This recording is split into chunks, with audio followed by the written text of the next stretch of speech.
बस्तीको जिन्दगी चाहिँ यस्तै छ है। पापाले यहाँ कुच्चो बान्दैछ। आधा काट्दैछ, आधी काट्दैछ, आधीले दाउरा घेर्दैछ।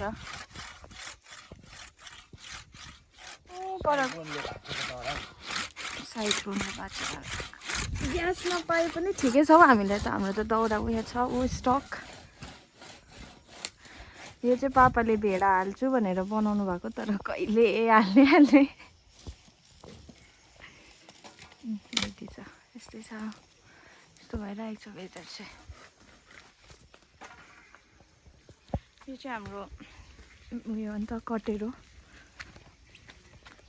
ब्याक साइड हो यो चाहिँ। यता चाहिँ यस्तो कामहरू चाहिँ यता हुन्छ नि त। ग्यास नपाए पनि के गर्नु है। ए कुचो बानिसक्नुभयो पापाले। आयो 5वटा। अब हामी चाहिँ म चाहिँ मरौमा जान आँटेको। मै जानु पर्यो मरौमा। तपाईँ त जाँदैन होइन?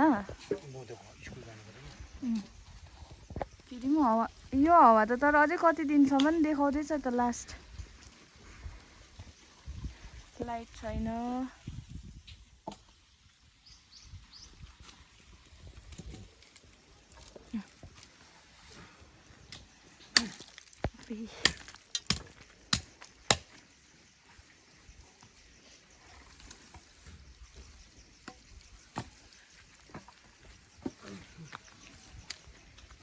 पापाले चाहिँ स्कुल छुट्टी हुँदा चाहिँ यस्तोहरू गर्नुहुन्छ नि त, आफै बनाउनुहुन्छ। हामी कुच्चोहरू चाहिँ किन्दैनौँ। यहाँ हेल्पर छ नि, डरलाग्दो। हाई भनिदेऊ न अन्त हेल्परले। मेरो सब्सक्राइबर हो है एउटा अब पनि।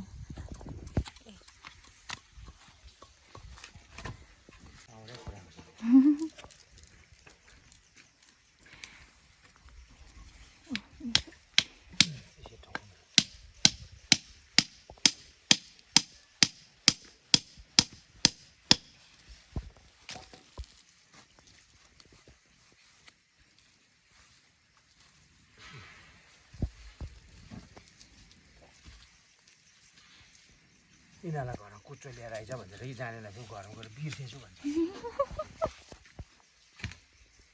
कस्तो महँगो किन्नुपर्छ तल उता मधेसमा।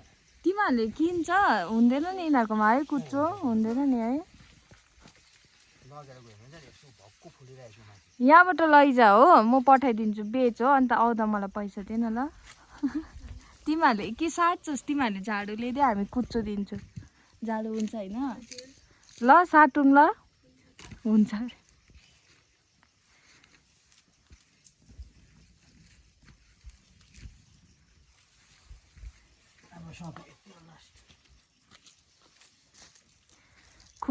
खुसीलाई चाहिँ नयाँ मिसले, दीक्षा मिसले लुगा कसले धोइदिन्छ अरे कि म आफै धुन्छु त अरे कि सन्ध्याले कराउँदै। धुन्छस् तैँले? मैले डल्लै धोइदिएको लुगा तैँले धुन्छु भन्छस्। साइसाको त्यो पिङ्क कलर, साइसाको पिङ्क कलरको लुगा त नि त्यसले चाहिँ अब कस्तो डरलाग्दो कलर चाहिँ बनाएको थियो होला खुसीले।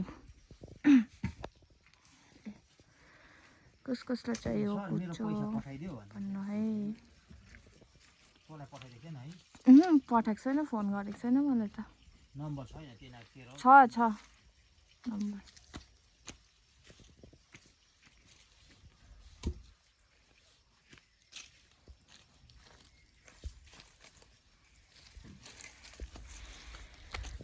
यहाँ छ एउटा स्पेसल मान्छे चाहिँ, अमृता मुन्टा। के पकाएको? हामी चाहिँ यसरी बनाउँछ है, ग्यास नभए पनि स्टक चाहिँ दाउराको।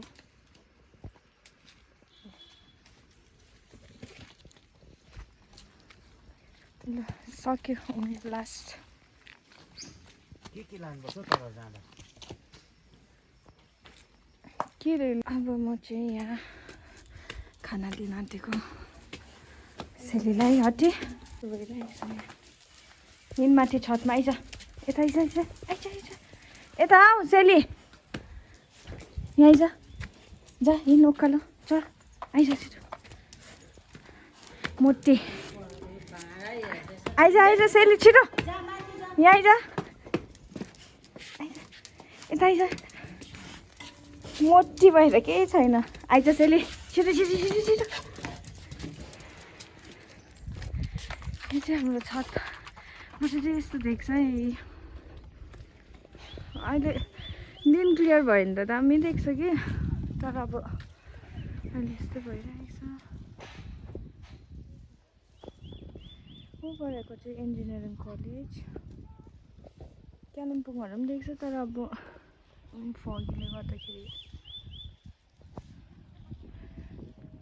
तल तल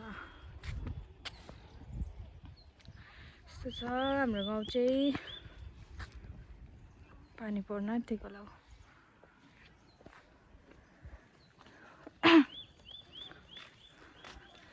रोड चाहिँ माथि छ यिनीहरू पनि स्कुल छुट्टी भएर आज ईदको छुट्टी हो नि त कहाँ गएको यस्तै छ वेदरहरू खेलेको हेर्नु नि यिनीहरू अस्ति यो माथि रुख हाँगा झरेर झन्डै हाम्रो गाडीमा लागेछ धन्न भगवान्ले बचाइदिनु भयो केही भएन गाडीलाई अन्त यो चाहिँ हाम्रो हट हाउस यस्तो भइरहेको छ अस्तिको पानीले हावा पानीले हुन्छ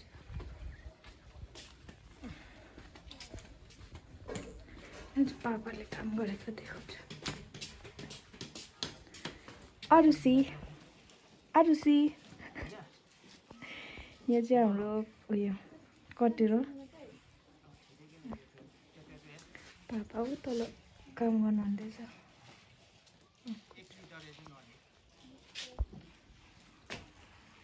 यहाँ छ माछाको कुवा यो चाहिँ पहिलाको गाईको गोठो तर अब अहिले त छैन यो हाम्रो कोपाहरूको टाइमदेखिको हो नि त त्यो भएर चाहिँ त्यसलाई त्यतिकै राखेको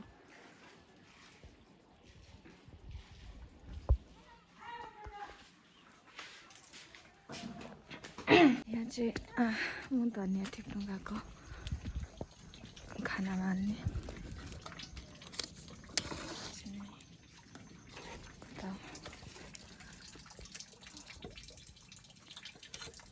यो चाहिँ हाम्रो हट हाउस धनियाँ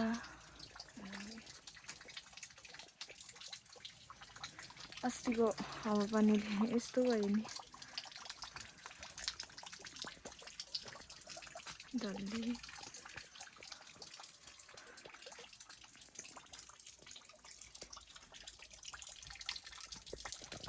खोर्सानी होला यो मुला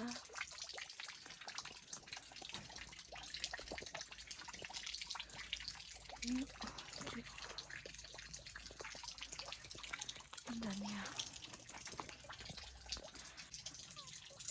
गाउँ बस्तीमा त यस्तोहरू त यसरी रोपेर खानु पनि पाइहाल्छ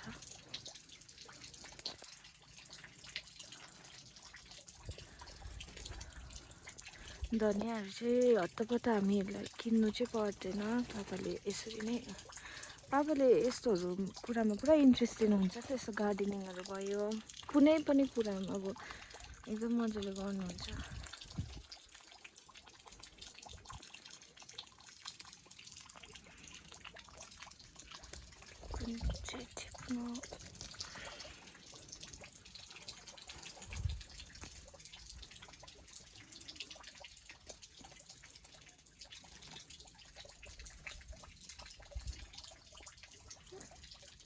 सब्जीमा हाल्नु भनेर आमाले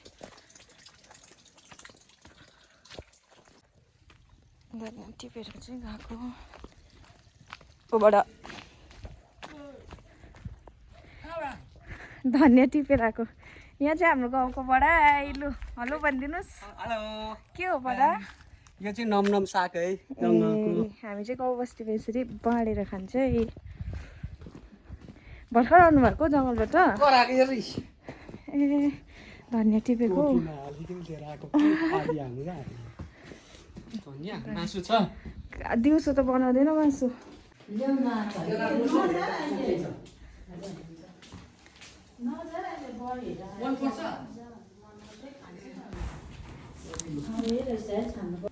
यसमा चाहिँ मैले भोइस ओभर गरेको किनभने आमा बडाहरू आएर बात मार्नुहुँदै थियो नि त अन्त आजको लागि चाहिँ यति थियो थ्याङ्क यू हेरिदिनु भएकोमा सबैजनालाई